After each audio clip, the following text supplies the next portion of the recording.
Bismillahirrahmanirrahim. Assalamualaikum warahmatullahi wabarakatuh. Salam sejahtera buat kita semua. Perkenalkan, saya dengan Lala Sukesti, pimpinan Olsmart Jawa Barat. Terima kasih atas kesediaannya untuk menonton video ini. Video ini adalah sharing tentang bagaimana mengelola hidup dan merencanakan masa depan, terutama untuk putra-putri ayah bunda.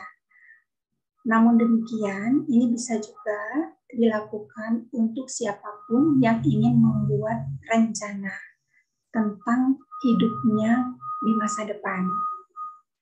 Mohon izin, saya langsung kepada materi ya. Saya share screen. Oh, sudah share screen ya. Oke, kita lanjut ke slide yang kedua. Nah, mengapa perlu life skill atau mengapa perlu kita punya keterampilan mengelola hidup dan merencanakan masa depan?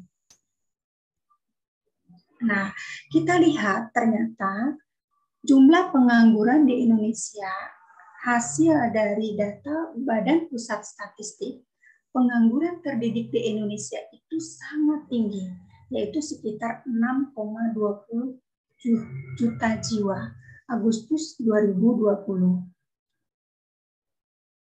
Kemudian juga hasil penelitian ICNN menunjukkan bahwa mahasiswa di Indonesia itu 87% mengalami kesalahan di dalam memilih jurusan. Kemudian merujuk juga kepada penelitian di Harvard Business School tahun 79 sampai 89 yang dilakukan oleh McCormack. Ternyata hasil penelitiannya menyatakan bahwa orang atau mereka yang memiliki life-nya atau yang memiliki rencana tentang masa depannya, penghasilannya 10 kali lipat lebih besar. Ya, maka dari itu saya ingin sekali men-sharing tentang bagaimana supaya anak-anak kita semua memiliki rencana untuk hidupnya di masa depan, supaya memiliki penghasilan jauh lebih besar dibanding ketika seseorang tidak melakukan rencana, ya, tidak melakukan rencana tentang masa depannya. Nah, ini adalah manfaat life mapping, ya. Di antaranya ada 6. Sebenarnya banyak, tapi yang saya tampilkan hanya 6, ya. Yang pertama adalah dengan membuat life map, maka proses belajar lebih terprogram dan terencana dengan baik, sehingga anak-anak tahu jalan menuju suksesnya. Selama ini mungkin kita orang tua, bahkan guru-guru itu seringnya adalah sebagian besar dari kita mengajarkan bagaimana cara sukses, ya. Cara sukses itu apa? Yang pertama, misalkan banyak berdoa. Yang kedua, rajin belajar, ya. Kemudian pantang menyerah. Nah, itu adalah cara-cara sukses. Tapi jarang sekali kita menunjukkan kepada anak-anak kita jalan mana yang cocok untuk mereka supaya di masa depannya anak kita itu adalah sukses dan bahagia. Tidak cuma sukses secara materi, tapi juga bahagia secara batin. Gitu. Yang kedua, paham proses belajar dan apa yang harus dilakukan untuk menjadi yang terbaik. Yang ketiga, anak-anak menjadi fokus pada kekuatan dirinya karena dia sudah mengenal dirinya, sudah mengenal mana bakat dia yang kuat, mana yang lemah. Sehingga remaja-remaja itu tidak perlu bercapek-capek ya belajar di bagian atau di bakat-bakat lemahnya, tetapi fokus pada kekuatan supaya dia menjadi ahli di bidangnya. Kemudian yang keempat, saat remaja yang mempunyai visi hidup, ya, yang mempunyai life mapping, maka energinya tidak akan ada habisnya. Terus termotivasi. Kemudian yang kelima, mengerti kebutuhan dan dengan siapa harus berkolaborasi. Yang keenam adalah mampu mengantisipasi setiap kendala yang akan dia hadapi di masa depan. Nah, ini ada quote yang menyatakan bahkan cukup populer quote ini, yaitu jika Anda gagal dalam berencana, berarti Anda sedang berencana untuk gagal. Ya, jadi orang yang tidak berencana, yang tidak punya rencana tentang masa depannya, jalan sukses mana yang akan dia tempuh, itu sama saja dengan sedang merencanakan kegagalan. Begitu menurut quote ini. Nah, kita belajar dulu tentang apa sih definisi sukses itu. Nah, menurut Dr. Marwah Daud dalam bukunya MMHMD, yaitu memanfaatkan dan mengaktualisasikan potensi yang diberikan Tuhan kepada kita untuk membawa manfaat bagi kelanjutan dan peningkatan kualitas kehidupan di bumi. Definisi yang kedua, sukses juga adalah membuat hidup menjadi lebih baik dan lebih bermakna. Dan yang ketiga, sukses itu adalah melakukan tugas kemanusiaan sesuai minat, bakat, dan jalan hidup yang ditetapkan oleh Tuhan. Jalan yang sesuai dengan potensi yang Tuhan berikan kepada kita. Nah, ini adalah salah satu contoh ya, maksudnya beberapa contoh anak-anak yang sudah tahu kekuatan dirinya dan distimulus dengan maksimal oleh orang tuanya, sehingga di usia muda anak-anak ini sudah mencapai prestasi yang gemilang. Nah, ini beberapa fotonya, silakan untuk dibaca ya. Nah, ini juga jadi beda-beda bidang gitu ya, sesuai dengan bakatnya masing-masing. Karena sudah ditemukan sejak dini dan distimulus dengan maksimal, maka hasilnya masih muda pun sudah melejit. Nah, di negara maju, dari usia dini, anak-anak itu sudah dibantu oleh keluarga, ya, lingkungan, masyarakat, sekolah, negara, untuk mengenal diri, mengenal potensi bawaan lahir atau potensi yang Tuhan berikan, dan merencanakan hidup di masa depannya. Jadi mereka sudah terbiasa untuk merencanakan hidup, menyusun target terukur, dan melangkah tahap demi setahap untuk mencapai tujuannya. Nah, saya ingin share juga tentang bagaimana seorang Godard menulis semua impian-impiannya untuk di masa depan ke dalam sebuah buku impian. Nah, si Godard ini dia menulis 127 impian. Ya, dia tulis semua impiannya. Kemudian ketika dia umur 40, dibukalah buku impian itu dan ternyata 115 impian yang dia tulis di buku itu adalah sudah terkabul, sudah dicapai sama dia. Nah, ini adalah salah satu contoh-contoh yang ditulis oleh Godard di dalam buku impiannya. Misalkan ya pengen memotret di mana saja, di tempat-tempat yang bersejarah, tempat yang terkenal di seluruh dunia. Dia menginginkan eksploitasi bawah laut. Dia menginginkan mengunjungi berbagai tempat di dunia ini yang dia inginkan, dan dia tulis semua. Dan dia pun ingin belajar di bidang apa? Di bidang kedokteran. Dia pengen mengobati orang banyak. Nah, itu semua ditulis di dalam buku impiannya. Ya, ternyata betul orang yang menulis impiannya itu lebih banyak pencapaiannya dibandingkan orang yang tidak pernah menulis impiannya. Jadi ayo sejak sekarang kita tulis impian-impian kita. Oke. Untuk membuat life mapping, kita pertama kali kita harus tahu dulu tujuan hidupnya. Ya. Misalkan soal karir aja terlebih dahulu. Nah, nanti ketika anak kita misalkan masih TK, SD, SMP, SMA ya, sebaiknya sudah tahu siapa dirinya, apa kekuatan saya, bakat saya yang kuat di bidang apa saja, gitu.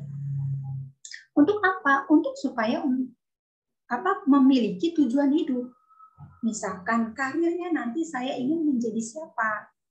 Nah, atau apa yang ingin Allah atau Tuhan inginkan, Allah inginkan, saya sebagai siapa nanti ke depannya.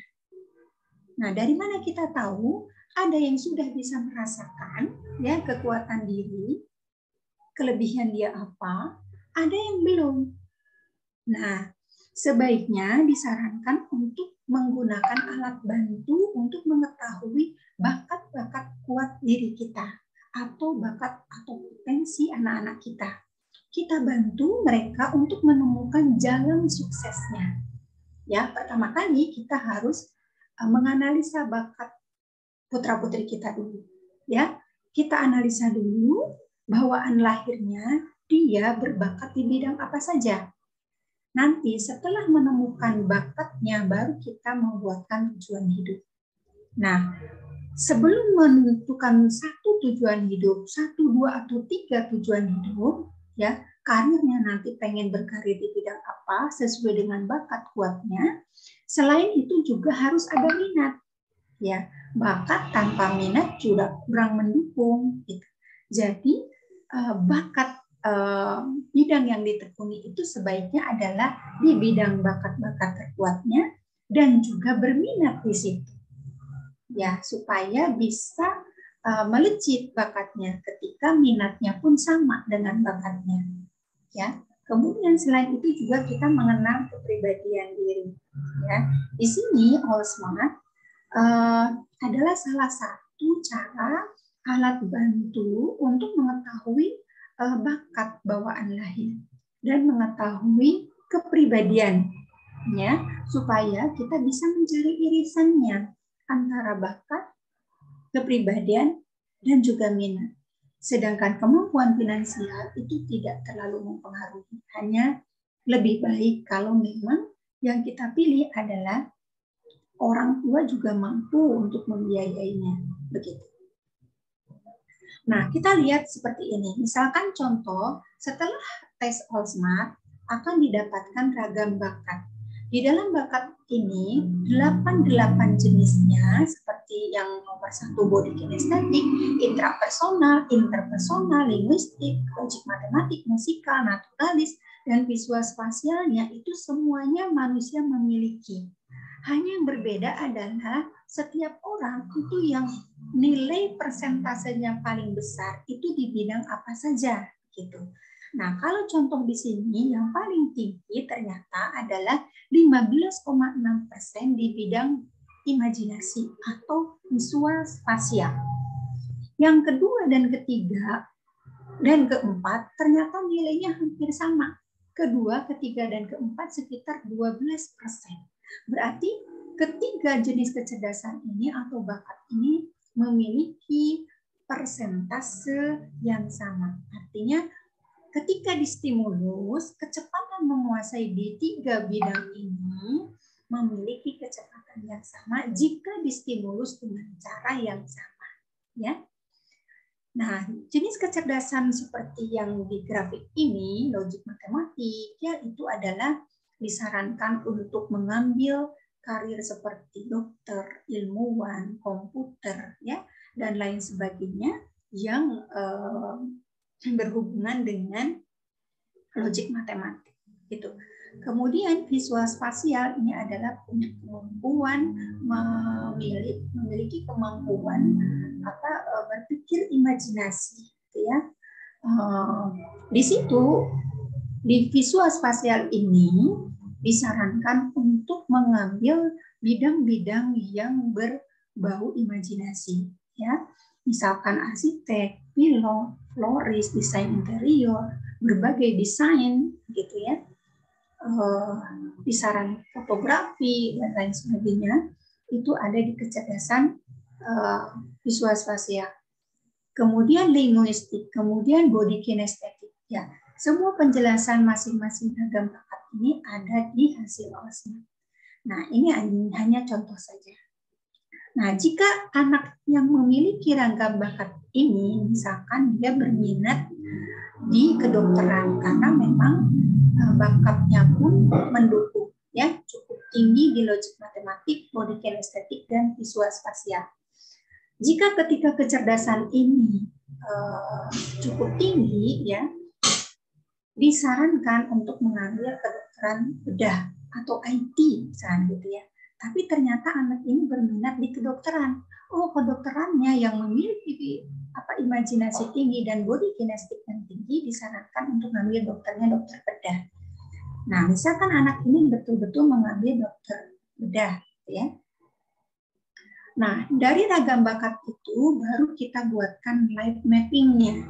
Kalau anaknya masih SD, maka kita buatkan dari SD sampai S3 misalkan ya. Atau lebih dari S3 pun selanjutnya impian-impian yang ingin diraih setelah S3 itu pun bisa dibuatkan lagi life map-nya. Ini hanya contoh ketika anak kita di tes All-Smart waktu SD sudah didapatkan ragam bakatnya dan ternyata dia berbakat di kedokteran dan dia pun minat di kedokteran, maka ditetapkan dulu. Nah, ini tujuan akhirnya adalah dia ingin menjadi dokter spesialis bedah di GISD, ya. Misalkan dokter bedah tumor gitu ya. Nah, berarti tahun berapa dia ingin dicapai? Ini harus ada tahunnya ketika kita membuat rencana, ya. Karena harus spesifik, ya. Kemudian untuk menjadi S3 yaitu di dokter spesialis bedah, tentu dia harus sekolah dulu S2 yaitu spesialis bedah. Nah, ditargetkan di tahun berapa tercapai? Nah, untuk menjadi spesialis bedah tentunya harus menjadi dokter umum terlebih dahulu. Tahun berapa? Nah, di sini juga ditetapkan tahun berapa harus tercapai sebagai dokter umum, ya. Kemudian untuk menjadi dokter umum itu sebaiknya mengambil PTN mana? Nah, jadi anak kita sudah menetapkan saya pengen, ini kan rencana ya. Oh, nanti kalau tidak tercapai bagaimana? Ya, kembali lagi kita hanya bisa ikhtiar ya, berusaha, tapi usaha kita ini adalah usaha manusia yang bisa kita ukur. Ada hal-hal yang tidak bisa kita ukur yang menjadi hak prerogatifnya Sang Pencipta. Maka berarti setelah kita ikhtiar, kita serahkan kepada Allah, gitu ya.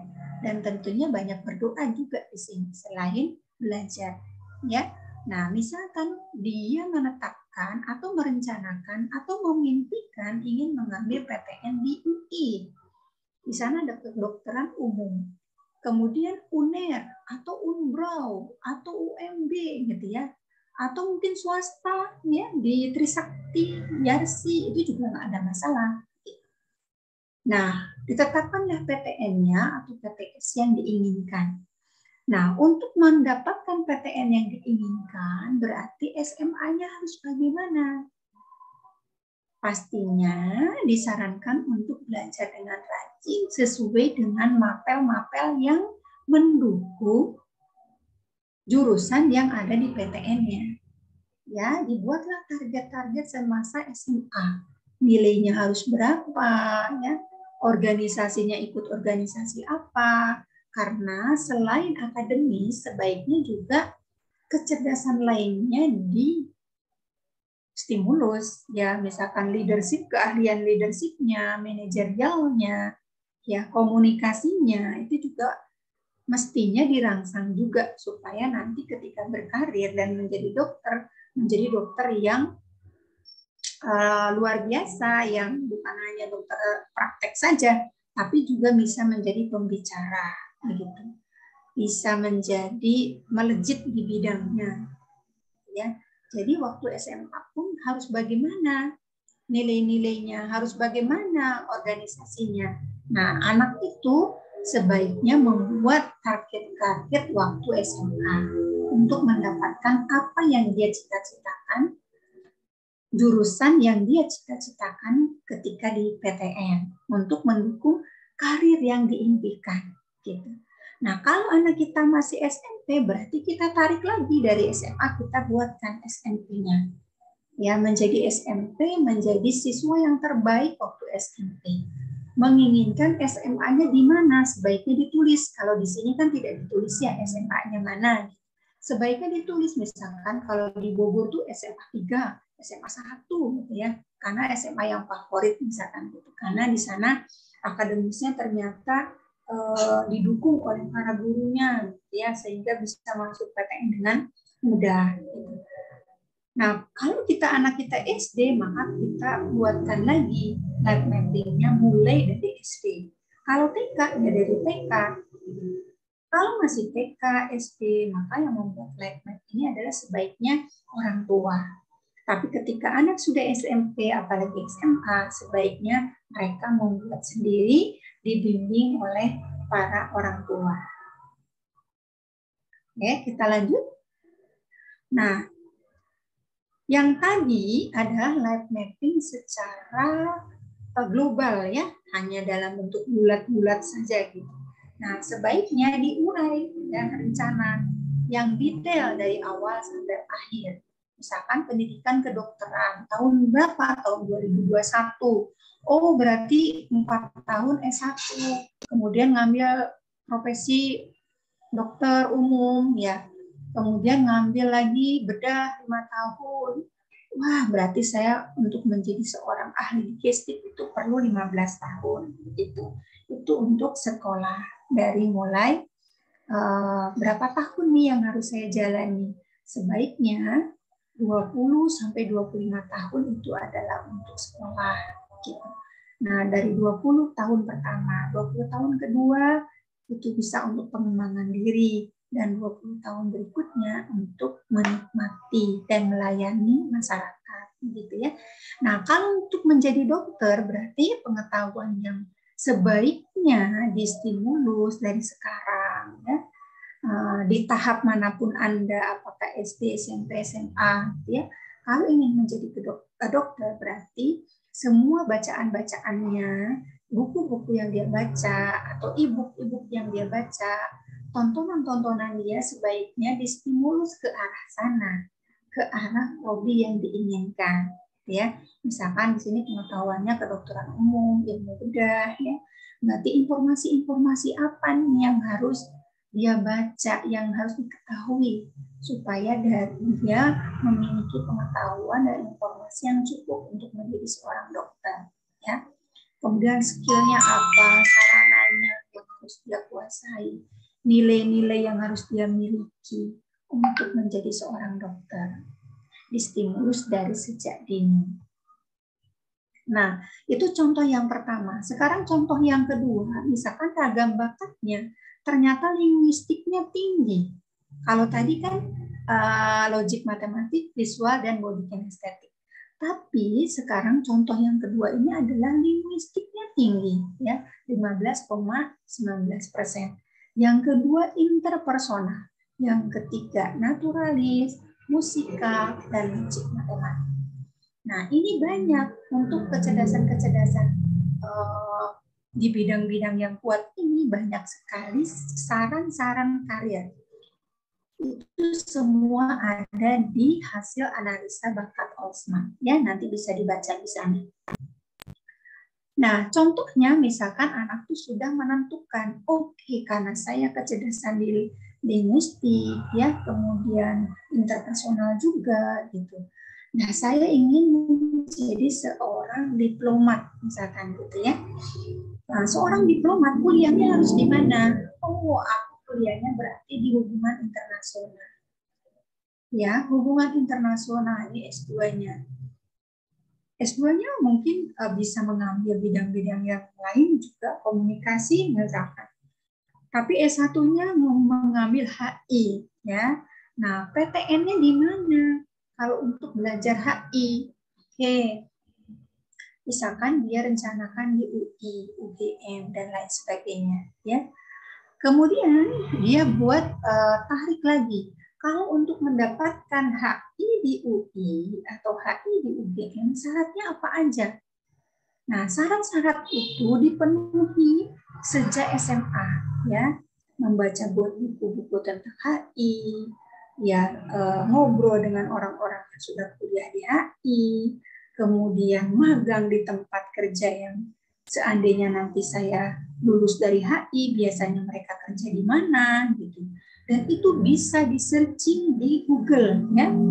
Oh, kalau HI itu pelajarannya apa saja?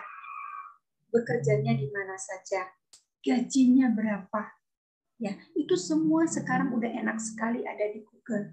Jadi ketika sudah menentukan tujuan dari saran-saran yang disarankan oleh OSMA, sebaiknya di browsing dulu ya, supaya tidak salah memilih jurusan. Di browsing, oh ini bakat kuat saya ada di linguistik. Tapi linguistik itu bukan hanya sebagai diplomat, tapi linguistik itu juga sebagai dosen, sebagai pengacara, ya, trainer, ya, menjadi pembicara, menguasai berbagai macam bahasa asing. Itu banyak sekali sarannya. Tapi di mana minatnya? Nah, minatnya itu sebaiknya juga bakat itu dipilih juga berminat juga di situ. Kan sarannya banyak, ya pasti ada minat di situ. Kalau belum ada minat maka di browsing, ya sampai ke tempat kerjanya, sampai ke tempat kuliahnya didatangi untuk menumbuhkan minat. Ya, kuliah tanpa minat juga kurang termotivasi. Jadi bakat dengan minat itu sebaiknya seiring, ya. Nah, bagaimana untuk mendapatkan jurusan di PTN itu? Maka ketika SMA ditargetkan, oh saya harus mendapatkan nilai di mapel ini yang terbaik supaya saya mendapatkan jurusan yang diinginkan ketika di PTN. Ya, ketika anaknya masih SMP berarti buat rencana dari SMP. Target-target apa saja yang harus saya miliki untuk mendapatkan SMA terbaik. Untuk mendapatkan PTN yang saya inginkan, bagaimana ketika saya SMA? Nilainya harus berapa aja di mapel-mapel tertentu yang memang mendukung prodi yang diinginkan. Begitu ya, buat life mapping secara global dulu seperti ini. Nah, baru diurai seperti ini ya. Seorang diplomat itu pendidikannya di mana? S1-nya, S2-nya, S3-nya. Pengetahuan umum yang harus dimiliki, informasi-informasi yang harus diketahui ya. Semuanya dirinci.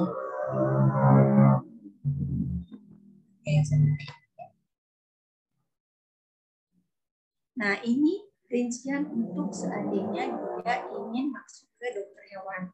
Mungkin dia pencinta binatang, sehingga dan dia juga memiliki bakat naturalis yang tinggi, ya. Naturalis itu salah satu sarannya adalah menjadi dokter hewan dan dia pun senang dengan hewan. Karena naturalis ini tidak selalu hewan, tapi juga flora, ya, tanaman, alam, gitu. Kemudian kuliner, tata boga, teknik lingkungan itu juga semua ada di termasuk ke dalam kecerdasan naturalis.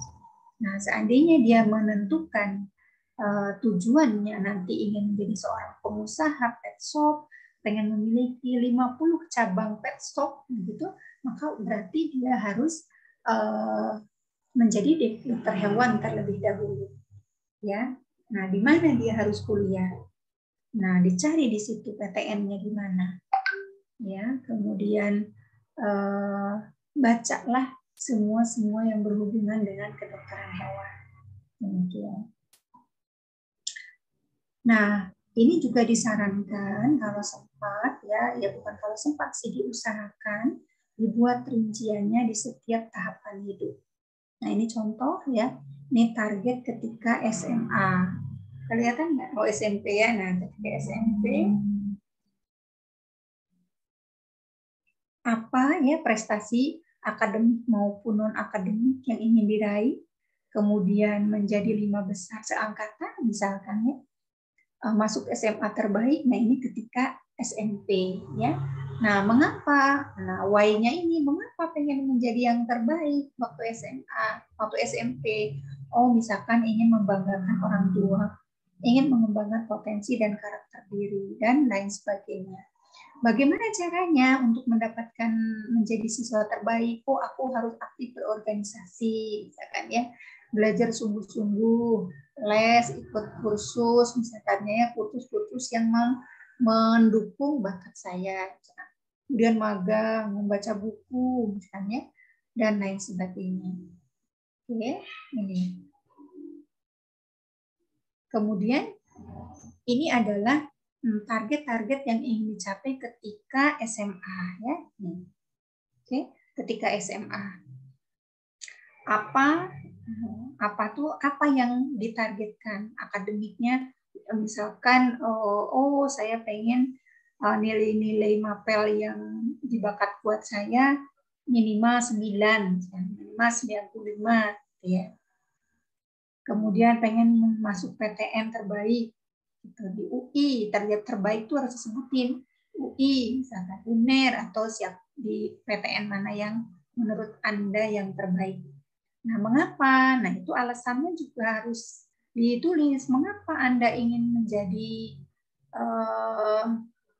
masuk HI di UI misalkan ya? Oh, karena saya pengen menjadi seorang diplomat. Oh, karena saya pengen menjadi seorang politisi misalkan gitu ya. Pengen kerja di Departemen Luar Negeri misalkan gitu. Itu why. Kenapa? Karena saya pengen keliling dunia. Saya pengen membahagiakan orang tua. Saya pengen punya menjadi duta besar sehingga banyak uangnya gitu ya. Selain keliling dunia juga banyak uang sehingga saya bisa ngasih orang tua. Oh, bisa juga membantu orang miskin gitu ya. Membantu yatim piatu. Nah, seperti itu. Atau pengen menjadi pengusaha. Why? Kenapa pengen jadi pengusaha? Nah, itu penting sekali why ini. Ketika kita menentukan keinginan berkarir dari satu bidang, itu sangat-sangat dianjurkan untuk tahu why-nya. Alasannya, mengapa ya pengen jadi politisi? Mengapa pengen menjadi dokter? Mengapa pengen menjadi dokter hewan? Nah, ketika why-nya kuat, maka insya Allah motivasi belajarnya pun akan sangat kuat. Nah, ini ketika kuliah. Nah, ini disarankan oleh Coach Armala. Ini untuk Coach Armala ini adalah seorang coach yang sangat terkenal ya di dunia bisnis sebenarnya. Jadi para pebisnis itu dianjurkan untuk membuat 40 aktivitas per minggu. Jadi di hari Jumat ya di pekan ke-1 saya ingin melakukan apa saja. Pekan kedua ingin melakukan apa saja. Pekan ketiga sampai pekan keempat. Nah, ketika ternyata betul, ketika ditulis itu banyak sekali yang bisa kita capai. Tapi kalau kita tidak pernah menuliskan aktivitas apa saja yang ingin saya lakukan seminggu ke depan, atau besok perharinya tidak pernah menuliskan, ya banyak sekali waktu-waktu yang kita buang percuma. Nah ya, ini aktivitas bulan ini. Oh ya, tadi kelewat nih aktivitas hari ini. Misalkan salat subuh untuk orang Islam ya, misalkan 15 menit. Oh, ngaji 5 lembar. Kenapa nggak nulis ngaji aja, nggak tulis 5 lembar? Itu angka harus ada di dalam target. Ya, ngaji 5 lembar, 3 lembar. Ketika ditarget, itu akan termotivasi untuk menyelesaikan. Dibandingkan ketika tulis ngaji aja, maka 1 lembar aja udah lelah. Gitu ya. Nah, seperti ini contohnya. Oke.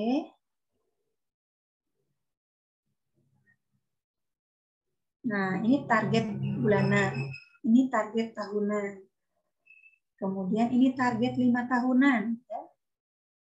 Nah, ini adalah target atau aktivitas selama 70 tahun. Nah, angka 1 ini adalah berarti tahun pertama kehidupan.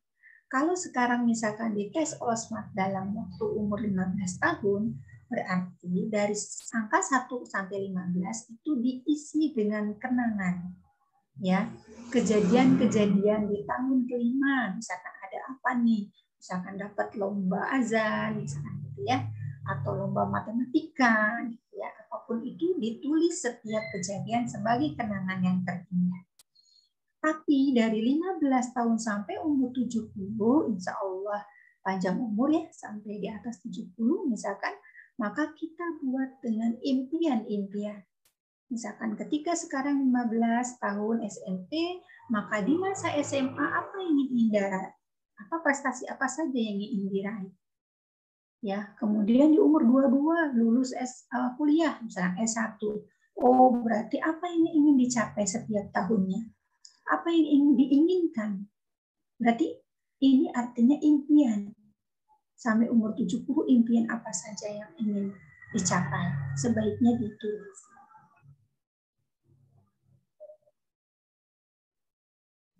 Nah, ini adalah contoh-contoh. Sebentar. Di sini sebenarnya ada lagi nih. Contoh-contoh bagaimana cara membuat life map.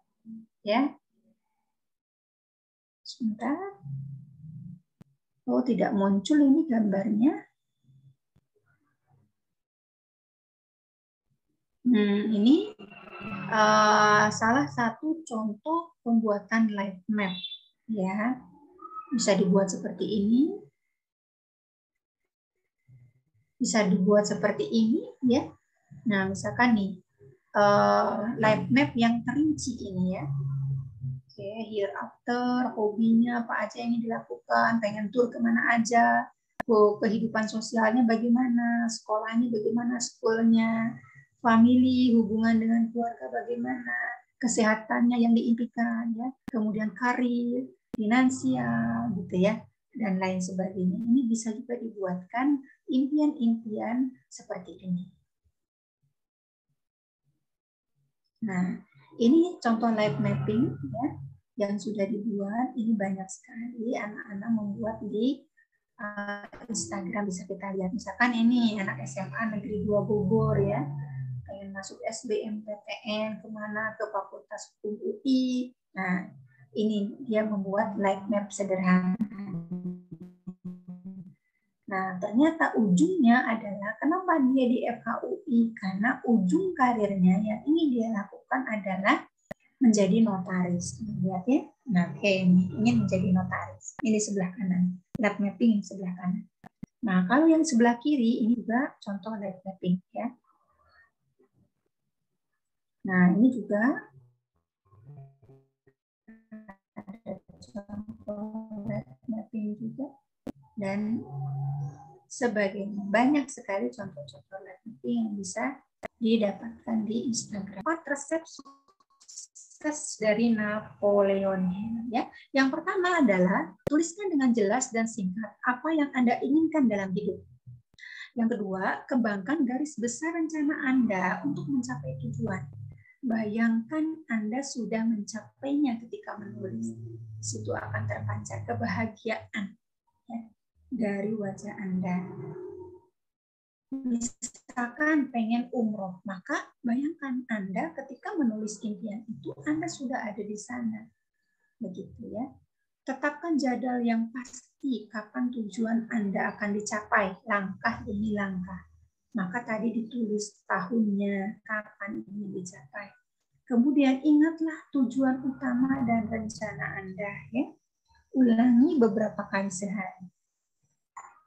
Dan bersyukurlah akan setiap kemajuan yang diperoleh. Walaupun kemajuan atau pencapaian itu belum sesuai dengan yang diinginkan, tapi ketika mendapatkan progres, kita harus bersyukur. Misalkan, saya pengen mapel matematika saya karena saya berbakat tinggi di logik matematik. Saya dan sudah distimulus ya, stimulus itu dirangsang dengan belajar, kemudian mendatangkan privat, guru privat atau les gitu ya, merangsangnya, dan ternyata nilainya belum sesuai harapan, harusnya targetnya misalkan 100, tapi saya baru dapat 80. Tapi lihat ketika sebelum les, sebelum dirangsang itu berapa? Kalau dulunya 80 dan sekarang 83, jangan kecewa, itu harus disyukurin. Kenapa? Karena itu sudah ada perubahan dari 80 sampai 83 dan teruslah distimulus sehingga mendapatkan nilai yang diimpikan. Demikian ya. Nah, ini pesan dari Bapak Profesor Dr. B.J. Habibie menyatakan bahwa yang selalu kamu harus lakukan dan perjuangkan adalah bagaimana melakukan, mencapai dan tampillah sebagai yang terbaik. Kalau Anda mahasiswa yang terbaik.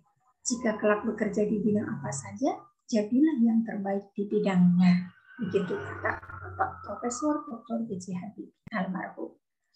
Ya, jadi walaupun Anda berbakat di satu bidang, tetapi jika Anda tidak distimulus dengan pantang mundur gitu, dengan kegigihan, keuletan, ya. Rencana tinggal rencana. Ya, jadi rencana yang sudah kita tulis, kita pun dibarengi dengan kesabaran ya di dalam meraihnya. Ketelitian, kegigihan dan keuletan itu pun akan lebih banyak membantu pencapaian karir Anda. Demikian ya. Nah, kenapa harus mendapat atau menjalani karir itu sebaiknya itu sesuai dengan bakat kuat dan minatnya. Kenapa? Karena bukan hanya sukses materi ya, tetapi juga happy gitu, senang, bahagia menjalaninya, sehingga nggak ada capeknya. Saya banget sukses dan bahagia, pasti itu semua yang kita inginkan. Nah, demikian yang sudah saya sampaikan. Semoga apa yang barusan saya sampaikan itu bermanfaat ya buat putra putri, ayah bunda, juga untuk ayah bunda sendiri. Terima kasih atas perhatiannya. Wassalamualaikum warahmatullahi wabarakatuh.